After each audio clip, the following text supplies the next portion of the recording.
Sometimes it's not just about what's in the offer, but also about who prepared it. Welcome to the third episode of our podcast. This time, we'll focus on evidence and so-called red flags.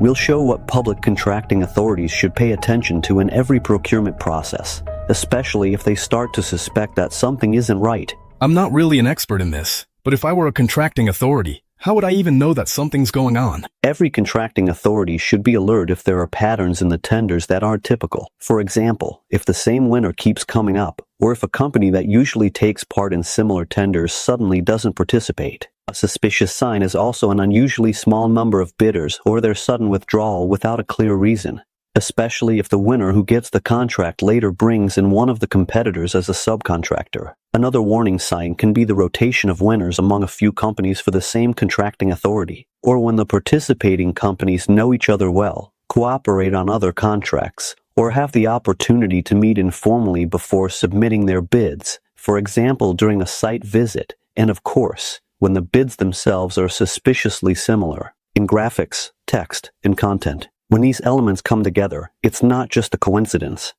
That's when it's time to pay attention.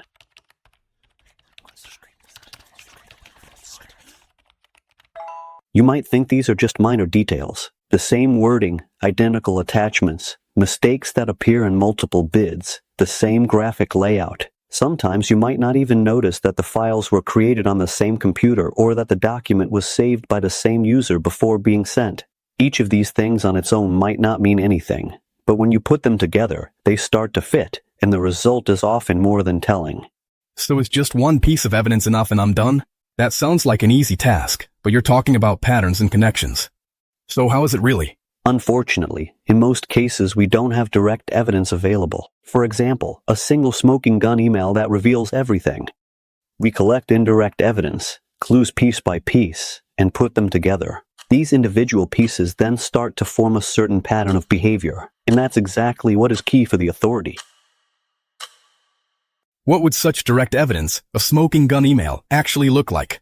What should I imagine under that? Great question. In practice, emails where competitors coordinated sounded, for example, like this: I'm sending a list of X mechanizers with a proposed division, so we know how we'll take care of them. If you have any comments about the division, please let me know so we know who is responsible for which region. Or, hi Pavel, I'm sending our entire offer scanned in the attachment. Take a look at it and let me know if it's okay like this. If so, I'll send it by mail today. Or hey everyone, let me know who is going to participate in tender X. I would prepare a specific offer for you. Or also, Milan, give the prices without VAT, 1,300,000 and Robic 600,000. That way, we'll have a backup in case I make a mistake somewhere. Tomas, you go above these amounts.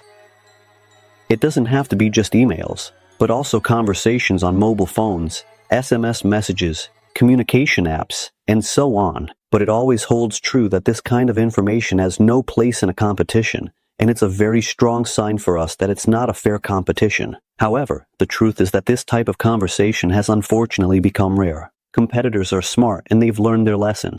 The more we talk about it, the more complicated it all seems. So what should I primarily focus on? What can I even detect as a contracting authority? I understand that it's not easy at all for contracting authorities, but don't worry, even without direct evidence, you can still catch important clues. You can pay attention to similarities in prices that aren't just a coincidence. Watch to see if the same companies keep alternating in the top spots, or if the winners rotate in a suspiciously regular pattern. It's also common to see situations where bids come in with a difference of exactly a few thousand crowns. And if you have access to electronic documents, take a look at the metadata. Sometimes you'll find out from them that all the bids were created by the same author, which doesn't make sense for independent competitors. When you put these kinds of patterns together, they can be more valuable than a single isolated piece of evidence. And what should I do if I notice something like that? The most important thing? Don't lose the trail, and under no circumstances should you send questions to the bidders. Don't discuss your doubts with your colleagues. At that moment, contact us immediately, even if you're not sure, even if it later turns out to be a false alarm. All of that is better than missing an important lead. Even hints in general help us unravel the whole case. And the sooner they reach us, the greater the chance of successfully uncovering the cartel. And what if I don't have a strong clue? Just maybe a few inconclusive elements or a weird feeling. Isn't that too little? As a contracting authority, I wonder if it's even worth reporting anything when I don't have anything concrete in hand. Even that can be useful, even just a feeling, a few minor inconsistencies, or recurring details. They have already had many successful inspections at their beginning. That's why we're here, to check if there's something more behind those suspicious similarities. And if not, at least we'll verify it and have peace of mind. Thanks. Now I know what to do. An indication can be just a minor inconsistency, but that could be the difference between a regular contract and a crime in a suit. In the next episode, a voice will break the silence and show that each of you can make a difference. Follow us, because a competition should be a fair fight, not just a show.